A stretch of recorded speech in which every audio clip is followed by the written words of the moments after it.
साथियों, उत्तर प्रदेश की सबसे चर्चित सीट मिल्कीपुर आखिरकार बीजेपी जीत ली, अपने नाम कर ली।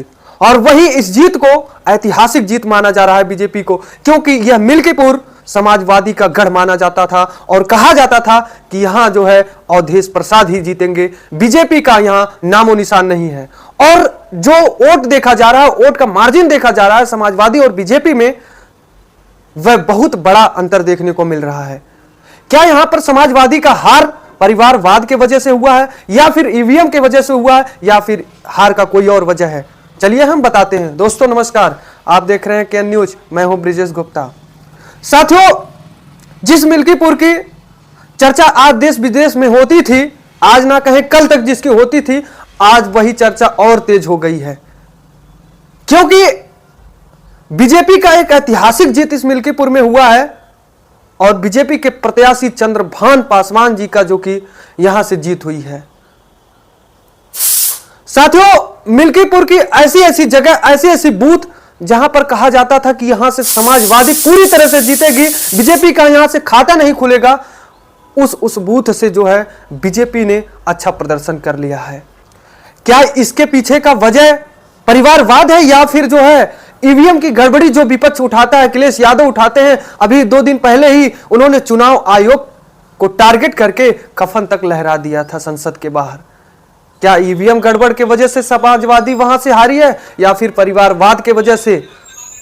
साथियों, हम चर्चा करने जा रहे हैं कि क्यों समाजवादी की यहां से चूक हुई है।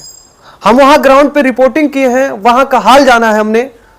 वैसे तो एग्जिट पोल मैंने दिया था, उसमें समाजवादी की जीत बनाई थी, बढ़त बनाई थी, लेकिन मेरा एग्जिट पोल कहीं ना कहीं गलत हो गया। लेकिन एग्जिट पोल हमेशा सही नहीं होता है, कभी कभी गलत भी हो जाता है। साथियों, एक तरफ परिवारवाद के वजह से समाजवादी की वोट कटी थी, यह सत्यता है, क्योंकि जो पिछड़ी वोटर थे, अति पिछड़ी वोटर थे, इन्होंने यह निर्णय ले लिया था कि अवधेश प्रसाद को जब हमने लोकसभा में सांसद बना दिया, तो यह फिर क्यों अपने बेटे को विधानसभा में विधायक बनाने के लिए प्रत्याशी बनाए हैं। इनको किसी और को लाना चाहिए था, किसी और प्रत्याशी को जो है विधानसभा में लड़ाना चाहिए था। अपने पुत्र को यानी कि परिवारवाद नहीं करना चाहिए था, जिसके वजह से अति पिछड़ा वोटर समाजवादी से नाखुश हुए और आज इस प्रकार से समाजवादी को हार का सामना करना पड़ गया। पासवान जात की हम बात करें तो पासवान तो दोनों तरफ गए हैं।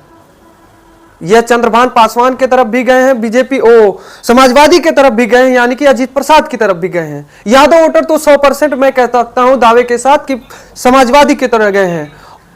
हार जीत का अगर जाति समीकरण देखें तो अति पिछड़ा वोटर के वजह से समाजवादी हारी है, क्योंकि समाजवादी के तरफ अति पिछड़ा वोटर बहुत कम संख्या में गए हैं, क्योंकि जहां जहां पे अति पिछड़ा की संख्या ज्यादा है वहां पर बीजेपी जीती है, समाजवादी हारी है वहां से।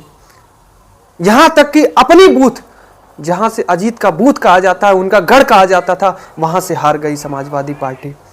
दूसरी कुछ वजह यह थी कि जो आप लोग जानते हैं कि यह कहा जाता था कि सत्ताधारी पार्टी बाई इलेक्शन जीतती है, चाहे समाजवादी हो या बीएसपी की सरकार रही होगी, उसमें बाई इलेक्शन जो है सत्ताधारी पार्टी जीती है। कहीं न कहीं यह सत्यता है, क्योंकि जब सत्ताधारी पार्टी होती है वर्तमान में, वह जहां पर चुनाव होता है वहां पर जो है तमाम परियोजना की लालच देती है सत्ता में रह करके, जिससे जनता उसके प्रति आकर्षित होती है कि हम अगर यही इसकी सरकार राज्य में है और यहां पर उसका प्रत्याशी अगर जीतता है तो उससे हमारे प्रदेश में, हमारे विधानसभा में अच्छा विकास होगा, जिसके वजह से भी जनता सत्ताधारी पार्टी की ओर भागती है।